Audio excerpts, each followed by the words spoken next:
Hello and welcome to Hope Tushant. How I precisely predicted UPSC pre 2022 questions. UPSC का pre जो है वो बड़ा अनप्रिडिक्टेबल गेम है। इसकी भी मैंने प्रिसाइज प्रिडिक्टेबिलिटी कैसे तय की, ये जो आपने सवाल पूछा मुझसे कमेंट बॉक्स में कि सर आप ये कैसे करते हैं, ये मैं आज आपको बताने वाला हूँ राज, कि ये कैसे किया मैंने 2022 में मैंने कैसे किया। If you want proof of my smart work, link in description, जाकर आप चेक कर सकते हैं कि 2022 में कुछ सवालों का मैंने प्रूफ भी दिया है कि भाई देखिए मैंने डायरेक्टली आपको बताया थे, डायरेक्टली आए। और जिनमें से एक प्रूफ यहाँ पर मेरे सामने है, आप देख सकते हैं। मैंने एक वीडियो बनाई थी जिसका नाम था most important environment topics for UPSC pre 2022, और इन्वायरमेंटल प्रोटेक्शन एक्ट में मैंने सिर्फ एक अथॉरिटी बताई थी जिसका नाम था central ground water authority provide for the eco sensitive zone as a transition zone. और यूपीएससी प्री 2022 में सवाल पूछा गया, which one of the following has been constituted under environmental protection act of 1986, which means कि इतना precise prediction कैसे करते हैं। आपने कमेंट में पूछा तो मैं आज जवाब आपको देने वाला हूं कि ये उस समय मैंने कैसे किया था, क्या मेरे दिमाग में आया था वैसा मैंने कैसे किया था, और कैसे यूपीएससी प्री 2023 के लिए एक इंपॉर्टेंट टॉपिक मैं आज आपको बताने वाला हूं। हाँ साहब, बहुत इंपॉर्टेंट टॉपिक यूपीएससी प्री 2023 के पर्सपेक्टिव से हो सकता है। वीडियो को अंत तक देखिएगा, जैसा कि मैं हमेशा बोलता हूं, पूरी देखने से आपको पूरा एक पिक्चर मिलेगी, आपको एक अंडरस्टैंडिंग डेवलप होगी, ये प्री का जो माइंडसेट है वो डेवलप होगा साहब। मुझे आपसे कुछ भी नहीं चाहिए, है ना। आपको लाइक करना है करिए, नहीं करना है मत करिए, आपको कमेंट शेयर सब्सक्राइब करना है करिए, मत करिए। लेकिन जो मैं आपको समझाना चाह रहा हूं, अगर वो आप समझ कर इंप्लीमेंट कर लें तो प्री की इस अनप्रिडिक्टेबिलिटी की गेम को आप प्रिडिक्टेबिलिटी में चेंज कर सकते हैं, कन्वर्ट कर सकते हैं। Sir it's possible, impossible itself says I am possible, so it is also possible, late me show how it is done. Predicting the unpredictable UPSC, art of analyzing UPSC previous year questions and implementing them in real life. And I will also tell you the most probable topic for UPSC pre 2023 in this small video. तो ये मैंने कैसे समझा कि ये important है। Previous year questions are the window to the UPSC question maker. आप कभी सोचिएगा, बैठकर सोचिएगा कि आपके फेल होने का पैटर्न ऐसा क्यों है, आप बार बार प्री में ही क्यों फेल हो रहे हैं, आप पहली सीढ़ी क्यों नहीं चढ़ पा रहे हैं, इसका क्या रीजन है, क्या नॉलेज उसका कारण है। I always said sir pre is not the game of knowledge only, ये सिर्फ नॉलेज का गेम नहीं है। नॉलेज तो है आपके पास, पर कुछ और की कमी है। किस बात की कमी है? एक माइंडसेट की कमी है। प्रीवियस ईयर क्वेश्चन, अरे सर हमने तो पूरे एनालाइज किए हैं, ढंग से एनालाइज किए हैं। साहब आपने ढंग से एनालाइज नहीं किए। लेट मी शो यू कि अगर आपने ढंग से एनालाइज किया होता तो आप कैसे इसको पिन पॉइंट करके पकड़ पाते। Let me show you. UPSC pre 2014 का सवाल है, with reference to eco sensitive zones which of the following statement is are correct. Eco sensitive zones are the areas that are declared under Wildlife Protection Act of 1972. The purpose of the declaration of the eco-sensitive zone is to prohibit all kinds of the human activities in those zone except agriculture. ये सवाल पूछा, इसका answer क्या है आप comment box में जरूर बताइएगा मुझे। लेकिन यहाँ पर आपको क्या हिंट मिला कि अगर आपने इसका आंसर पता होता आपको तो आपने पहला स्टेटमेंट गलत किया होता। क्यों? क्योंकि आपने पढ़ा होता कि इको सेंसिटिव जोन जो है वो वाइल्ड लाइफ प्रोटेक्शन एक्ट के अंतर्गत नहीं, बल्कि किसके अंतर्गत? Central ground water authority environmental protection act of 1986 के अंतर्गत किया जाता है। विच मीन्स कि इको सेंसिटिव जोन अगर आपने पढ़ा होता तो आपको एक हिंट मिलता, एक बॉडी मिलती, बॉडी के अंदर एक एक्ट भी मिलता जिसके अंदर एक बॉडी बनाई गई थी, उसने इको सेंसिटिव जोन की बात की। विच मीन्स कि आपको 2014 के इस सवाल से एक हिंट मिल रहा है। क्या हिंट मिल रहा है? इको सेंसिटिव जोन के ऊपर सवाल पूछा गया। अच्छा 2014 के बाद क्या लेटेस्ट कोई सवाल पूछा गया? सर मैंने चेक किया 2020 में सवाल पूछा गया। क्या? ग्राउंड वाटर एक्सप्लॉयटेशन के ऊपर 36% of the India's districts are classified as over exploited और critical by the central ground water authority.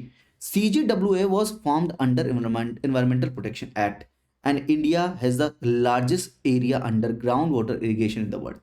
साहब ये दूसरा जो स्टेटमेंट है यही तो 2022 में पूछा गया, और पूछा क्या गया? Central ground water authority was formed under environmental protection act. और क्या पूछा जा रहा है? यही तो स्टेटमेंट बनाकर पूछ लिया भाई। कहां गया स्टेटमेंट? ही यही तो पूछा कि एनवायरमेंटल प्रोटेक्शन एक्ट में कौन सी बॉडी बनाई जाती है। और क्या पूछा? अगर आपने प्रीवियस ईयर क्वेश्चन सर क्या रिपीट होते हैं? एब्सोल्युटली रिपीट होते हैं। किसने कहा नहीं रिपीट होते हैं? सर एलिमिनेशन क्या अब नहीं लगता? अरे किसने कहा एलिमिनेशन नहीं लगता बॉस? आज भी एलिमिनेशन वर्क करेगा, 2023 में भी करेगा, 2024 में भी करेगा एलिमिनेशन। जो अफवाहें फैलाई गई हैं जो डर क्रिएट करने के लिए, प्लीज डरिए मत, समझने की कोशिश कीजिए कि कुछ जादू मंत्र नहीं है जो मैं आपको समझा रहा हूं। Central ground water authority under environmental protection act, which means कि अगेन सवाल कहां से पूछा? 2022 के सेकंड स्टेटमेंट को ही सवाल बनाकर 2022 में पूछ लिया और कुछ नहीं किया। इसका आंसर जरूर बताइएगा कमेंट बॉक्स में। तो 2020 में पूछा गया, मैंने 2014 को देखा, मैंने दो चीज आइडेंटिफाई की, eco sensitive zones and ground water, central ground water authority and environmental protection act. ये तीन चार चीजें मैंने यहाँ से नोट डाउन किया कि अच्छा प्रीवियस ईयर क्वेश्चंस में ऐसा पूछता है। फिर मैंने करंट अफेयर को चेक किया, फरवरी 2022 की मंथली मैगजीन उठा लें या उस समय का करंट अफेयर उठा लें, वहां पर एक न्यूज आ रही थी। क्या न्यूज थी? National green tribunal, the new guidelines according to national green tribunal, the new guidelines issued in 2020 are insufficient to address the groundwater crisis। ये 2022 की न्यूज है कि फरवरी 2022 में ये न्यूज आई, ये द विजन ने दिया था अपने मंथली मैगजीन में। ये विजन का ही मैं चिपका के लाया हूँ, और एग्जाम जो था 5 जून 2022 को। अरे प्लीज कॉपीराइट मत करने लगना बॉस कि विजन का आप मटेरियल छापाए, ओपनली अवेलेबल है, कॉपी पेस्ट करके आपको दिखाने के लिए कि विजन ने अपनी मंथली मैगजीन में ये दिया था फरवरी 2022 की। अभी भी चेक कर सकते हो, आपको वहां पर मिल जाएगा। विच मीन्स ये न्यूज में था, और उसी के एकदम यहाँ पर कहाँ पर कॉलम में विजन बहुत चीजें लिखता है, साथ में यहाँ पर लिखा था central ground water authority constituted under environmental protection act of 1986। तो मैंने सोचा यार ये न्यूज में भी है, ये न्यूज में भी है, और यहाँ से प्रीवियस ईयर क्वेश्चंस भी पूछे गए हैं, तो why not this time? Environmental protection act के अंदर ये बॉडी क्यों नहीं पूछी जा सकती? तो मैंने तो आपको बताया था कि ये पूछी जाएगी। मोस्ट इंपॉर्टेंट एनवायरमेंट टॉपिक्स, ये मैंने आपको बोला था कि ये पूछा जाएगा। Central ground water authority provide for eco sensitive zones, यानी इको सेंसिटिव जोन भी मैच हो रहा है, ग्राउंड वाटर भी मैच हो रहा है, एनवायरमेंटल प्रोटेक्शन एक्ट 1986 भी मैच हो रहा है। यूपीएससी इनोवेटिव सीरीज आप जाकर चेक कर सकते हैं, मैं झूठ नहीं बोल रहा बॉस। और उसी से डायरेक्टली आपसे सवाल पूछा 5 जून 2022 को कि कौन सी बॉडी है जो कंस्टिट्यूट की जाती है एनवायरमेंटल प्रोटेक्शन एक्ट 1986 में। I hope you are getting my rational. मैं कुछ भी नहीं कर रहा, मैं प्रीवियस ईयर क्वेश्चंस को रियल टाइम में इंप्लीमेंट कर रहा हूं, उनको पहले एनालाइज कर रहा हूं, करंट अफेयर से लिंक करके उनको डेली लाइफ में यानी रियल लाइफ में एग्जाम के पर्सपेक्टिव से इंप्लीमेंट करने की कोशिश कर रहा हूं, और कुछ भी नहीं कर रहा हूं। ये सवाल ऐसे प्रिडिक्ट किया था, ये इस तरह से मैंने इंपॉर्टेंट टॉपिक्स छांटकर आपके लिए लाए थे। बहुत मेहनत लगती है साहब, अगर आप लाइक नहीं करते ना, गॉड ब्लेस यू, है ना, कोई बात नहीं अगर आप नहीं करते। मैं आज आपको फिर से एक चीज बताने वाला हूं। इस बार आपसे सीधे बॉडी पूछिए CGWA के बारे में। अब इस बार क्या पूछ सकता है 2023 में? जून 2022 की न्यूज है इको सेंसिटिव जोन के ऊपर, है ना, मंथली मैगजीन में भी चेक कर सकते हैं। Supreme court that has directed that every protected forest, national park, wild life sanctuary in the country should mandatorily have a minimum 1 kilometre eco sensitive zone from their demarcated boundaries. Which means कि ये again news में है, eco sensitive Jones news में है, eco sensitive Jones news में है। और यहां पर अगर आप 15 अक्टूबर 2022 का अगर पेपर भी चेक करें, eco sensitive zones top court में टेकअप केरलास रिव्यू, ये करके पूरा न्यूज भी आई थी।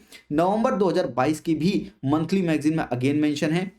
क्या मेंशन है? Great Nicobar mega development project के बारे में बात हो रही है। Ministry of environment forest climate change has granted environmental clearances for the diversion of the 130.75 kilometre square of the forest great Nicobar island for the mega 72,000 crore multi development project. और इसके reference में क्या इंपॉर्टेंट है, इसके रेफरेंस में यहां पर दिया है कि green cover project site is outside the eco sensitive zone of Campbell Bay and Galathea national park. तो Galathea national park, Campbell Bay and eco sensitive zones, which means कि अगर आप ढंग से फिर से देखें, अंडमान निकोबार, ग्रेट निकोबार के कॉन्टेक्स्ट में इको सेंसिटिव जोन है, न्यूज में भी इको सेंसिटिव जोन है, जून में भी था, जून में, अक्टूबर में, नवंबर में, सब में इको सेंसिटिव जोन घूम रहा है। तो अगर आप समझें तो क्या क्या प्रिडिक्ट कर सकते हैं यूपीएससी प्री 2023 के लिए कि या तो इको सेंसिटिव जोन से डायरेक्टली सवाल पूछेगा या थोड़ा सा रिलेट करके इन्हीं के अगल बगल वाले जो पेरिफेरल टॉपिक्स होंगे वहां से सवाल पूछेगा।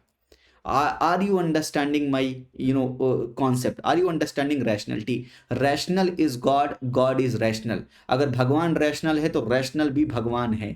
अगर रैशनलिटी के पीछे चलेंगे तो आपको मैं आपको जादू मंत्र ट्रिक्स नहीं बता रहा यहां पर, मैं सिर्फ आपको रैशनल व्यू पॉइंट बता रहा हूं। क्या इको सेंसिटिव जोन इस बार इंपॉर्टेंट हो सकता है? बिल्कुल हो सकता है, क्योंकि यहां पर इन्होंने एनवायरमेंटल प्रोटेक्शन एक्ट में ये बॉडी तो पूछ ली, लेकिन यही बॉडी है that provides for eco sensitive zones as a transition zone between the high protection and no protection areas.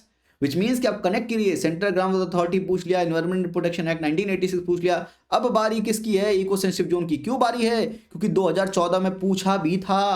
अब किसकी बारी? 2023, अब की बार सीधे इको सेंसिटिव सरकार। I hope you are getting my point. I hope you are interlinking. This is called smart work. अगर आप pre में स्मार्ट वर्क नहीं करेंगे बॉस तो प्रॉब्लम होने वाली है आपको, क्योंकि pre is not the game of knowledge only, pre is game of smart work. You have to smartly work, you have to revise smartly. I hope you understood the rational view point. I am glad कि आपने अभी तक video देखी। अगर अच्छी लगे तो like ज़रूर कीजिएगा, दोस्तों के साथ शेयर करना बिल्कुल ना भूलें, सब्सक्राइब कर दीजिएगा, बहुत मेहनत लगती है, नहीं भी करेंगे तो चलेगा। मैं तो अपना काम कर रहा हूँ, आप अपना काम करना मत भूलिएगा। इन चीज़ों को अपने स्केड्यूल में, अपनी स्टडी में इम्प्लीमेंट करने की कोशिश कीजिएगा। आज के लिए इतना ही। थैंक यू, नमस्ते, जय हिंद।